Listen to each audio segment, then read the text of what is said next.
जाहिल आदमी चौड़ा होकर बैठा होता है। मैं बताऊं इसके होंठ खुश्क होना कब बंद हुए थे? आफ्ताब इकबाल कौन होता है किसी को रैंक करने वाला?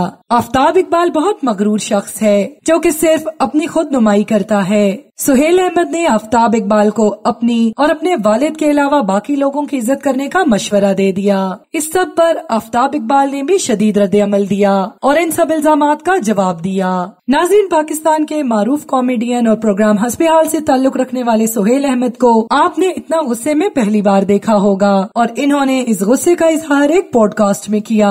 जब उनसे सवाल हुआ कि आफ्ताब इकबाल का कहना है कि अमानुल्लाह पाकिस्तान के नंबर 1 कॉमेडियन हैं, इस बात पे कॉमेडियन सुहेल अहमद आपे से बाहर हो गए और उन्होंने कहा कि अमानुल्लाह मेरी नजर में भी टॉप कॉमेडियन हैं और मैंने ही आफ्ताब इकबाल को बताया था। लेकिन आफ्ताब इकबाल कौन होते हैं रैंक करने वाले? उसको ये हक किसने दिया? ये शख्स इंतहाई मगरूर है और ये अपनी टांग पे जूता रख के गरूर से बैठा रहता है और इसने अपनी खुद नुमाई के लिए बेचारे बच्चे रखे हैं जो अपनी थोड़ी सी तनख्वाहों के लिए इसे वाह वाह करते रहते हैं। उनका कहना था कि मुझे यहाँ इज्जत मिली है इसीलिए मैं यहाँ 15 साल से काम कर रहा हूँ और आफ्ताब इकबाल ने अब तक काफी प्रोग्राम्स छोड़ दिए हैं। सुहेल अहमद का मजीद कहना था कि आफ्ताब इकबाल से किसी ने मेरे बारे में पूछा तो आफ्ताब इकबाल ने जवाब दिया कि वो लाइव प्रोग्राम नहीं कर सकते।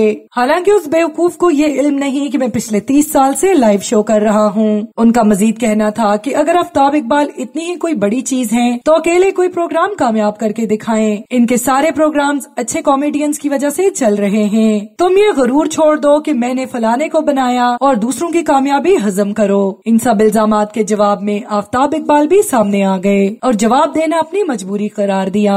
कहा कि बहुत से लोगों ने जवाब देने से रोका लेकिन जिस शिद्दत से मेरे ऊपर इल्जामात लगाए गए तो मुझे जवाब देना जरूरी है। आफ्ताब इकबाल ने 1 घंटे की वीडियो सोशल मीडिया पर अपलोड की और शुरू में कहा कि मुझे सुहेल अहमद की ये बातें सुनकर बहुत दुख हुआ और मैं नहीं जानता कि उन्हें किस चीज का दुख है। इसके बाद उन्होंने सुहेल अहमद को बड़ा अदाकार भी करार दिया और कहा कि मैंने अमानुल्लाह के बाद दूसरे नंबर का कॉमेडियन सुहेल अहमद को ही कहा था और मुझे दुख होता है कि अमानुल्लाह और सुहेल अहमद जाया हो रहे हैं। इनके पास बहुत टैलेंट था लेकिन कोई डायरेक्शन नहीं थी और मैंने गाइड किया। इस बारे में अमानुल्लाह ने भी खुद एतराफ किया था।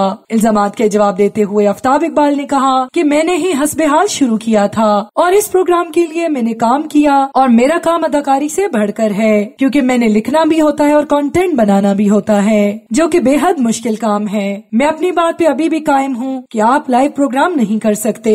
मैं कंपेयर क्यों नहीं कर सकता? क्या मेरी टांग नहीं है या आपको सुरखाब के पर लगे हैं? कभी आपने सोचा है कि आपको अजीजी नाम किसने दिया? आपने भोंडी सी दानिशवरी करने की कोशिश की है। मैंने आपको हमेशा इज्जत दी और जिन बच्चों का आप बोल रहे हैं अपनी थोड़ी सी तनख्वाहों के लिए बैठे हैं उनको मैं 35-35 लाख तनख्वाह दे रहा हूँ। उन्होंने मजीद कहा कि इससे सुहेल अहमद को बहुत तकलीफ होगी लेकिन मैं ये बताना चाहता हूँ कि सुहेल अहमद ने अपने कैरियर का बेस्ट काम मेरे साथ ही शुरू किया। उनका मजीद कहना था कि मेरा जूते या कपड़े दिखाना मकसद नहीं होता बल्कि ये मेरे बैठने का अंदाज है। To watch more videos, please subscribe to our channel and click the bell icon.